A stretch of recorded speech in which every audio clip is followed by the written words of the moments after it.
बिस्मिल्लाहिर्रहमानिर्रहीम। अस्सलाम वालेकुम। मैं हूं जवेरी और आप देख रहे हैं मेरा यूट्यूब चैनल जवेरिया लाइफ।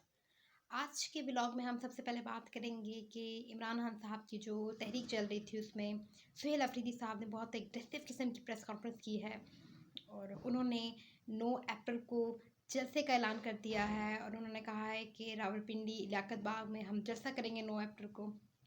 और ये इसलिए भी डेट अनाउंस की गई है क्योंकि इमरान खान साहब को जेल में 4 साल का अरसा मुकम्मल हो जाएगा 9 अप्रैल को।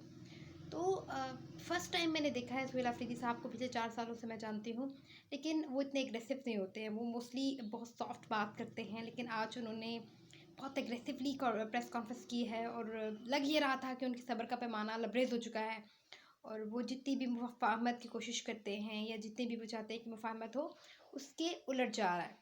तो देखते हैं कि सुहेल अफरीदी साहब ने क्या बात की है। पाकिस्तानियों,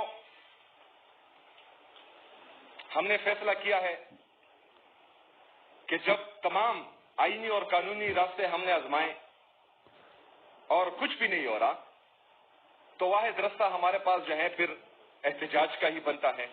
9 अप्रैल को पाकिस्तान तहरीक इंसाफ लियाकत बाग रावलपिंडी में जलसा करने जा रही है। एनओसी नहीं दी तो हमने एहतजाजी जलसा करना है। फिर उसके बाद जो होगा वो उस दिन आपको पता लग जाएगा। हमारी अब इस तहरीक में हम महंगाई के खिलाफ इनका जीना हराम कर देंगे, जिस तरह ये आम आवाम का जीना हराम कर रहे हैं।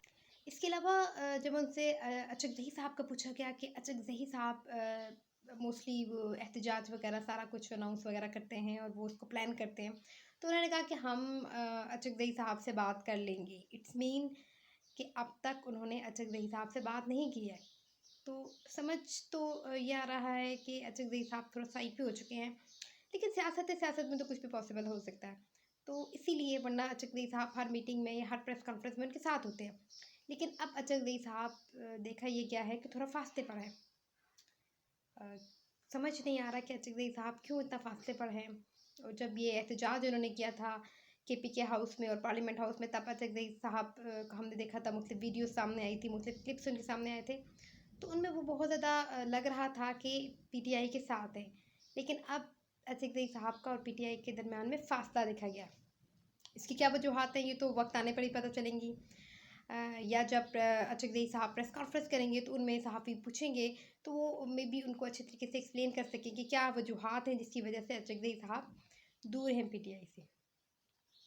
तो जिस तरीके से ये जलसा प्लान किया जा रहा है 9 अप्रैल का, तो इससे तो नज़र यही आता है कि तमाम जो कारकुन हैं वो पिंडी पहुंचेंगे। और मैंने ब्लॉग में मैंने एक डिस्कस किया था आप लोगों से, मैंने कहा था कि भाई जो अफरीदी साहब है उनको लाहौर या पिंडी में जलसा करना चाहिए, क्योंकि पिंडी के अंदर जो लोग हैं वो बहुत ज़्यादा बाहर निकलते हैं।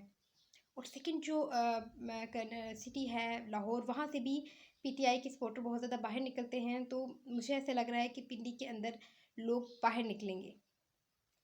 तो देखते हैं कि आगे की अपडेट्स क्या सामने आती हैं, कौन कौन सी अनाउंसमेंट मज़ीद होती हैं।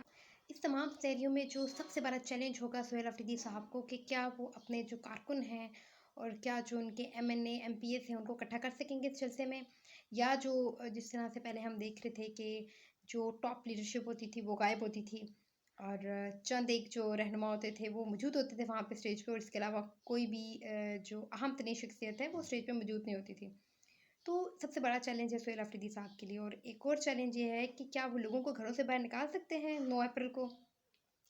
अगर वो लोगों को घरों से बाहर निकाल सके या उन्होंने लोगों को आमादा कर दिया 9 अप्रैल को, तो मुझे लगता है कि तारीख थोड़ी चेंज हो जाएगी और ये एक अहम तरीन मोमेंट होगी इमरान खान साहब की रिहाई के लिए। और ये जो कारकुन हैं ये दबाव डाल सकेंगे कि इमरान खान साहब को रिहा किया जाए और उनकी रिहाई अमल में लाई जाए। तो देखते हैं कि क्या आगे की सिचुएशन सामने आती है और क्या सुहेल अफरीदी साहब अब जो उनके टारगेट्स हैं उनको अचीव कर सकेंगे, या फिर ये जलसा भी बस एक जलसी के तौर पर रह जाएगा और लोग घरों से बाहर नहीं निकलेंगे और चंद 100 लोगों को लेके ये जलसा होगा और कुछ घंटों के बाद ही जलसा ख़त्म हो जाएगा। लेट्स सी 9 अप्रैल को देखते हैं कि क्या अचीवमेंट है सुहेल अफरीदी साहब की।